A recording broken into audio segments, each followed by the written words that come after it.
مولا فرماتے ہیں جب تجھے معلوم ہے کہ تو جھوٹا ہے تو یہ بات تیرے نفس کو ملامت کرنے کے لیے کافی ہے۔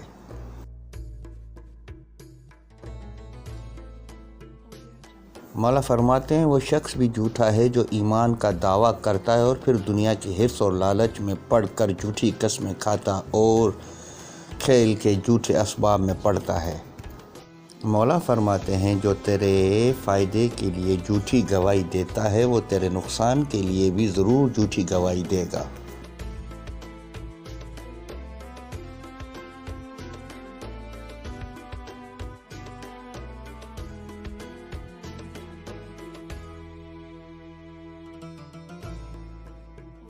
مولا فرماتے ہیں جھوٹی امیدوں کا دھر کا فرصت کے وقت کو کھوتا ہے اور موت کو نزدیک کرتا ہے۔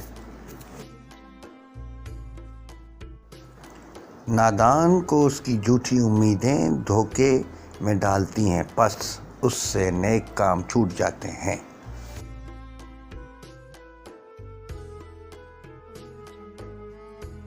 مولا فرماتے ہیں بہت سے جھوٹے لالچ موہوم امیدوں پر مبنی ہوتے ہیں اور بہت سی امیدیں جھوٹی آرزوؤں کی وجہ سے ناکام ہوتی ہیں۔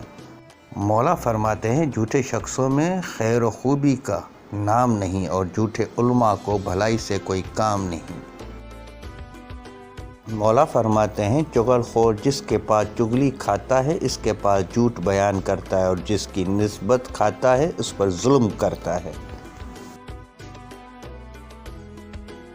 مولا فرماتے ہیں چغل خوری و مذمت تکلیف پہنچاتی ہے۔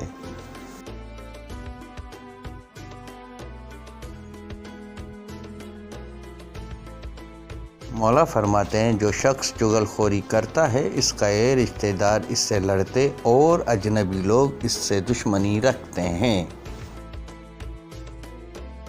مولا فرماتے ہیں چغل خوری بہت بری روایت ہے۔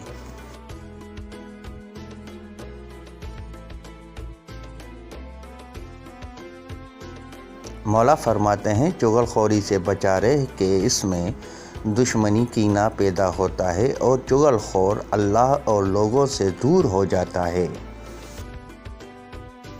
مولا فرماتے ہیں کافر کے لیے دنیا باغ اس کو حاصل کرنا اس کا مقصود، موت اس کی بدبختی اور دوزخ اس کی غایت ہے۔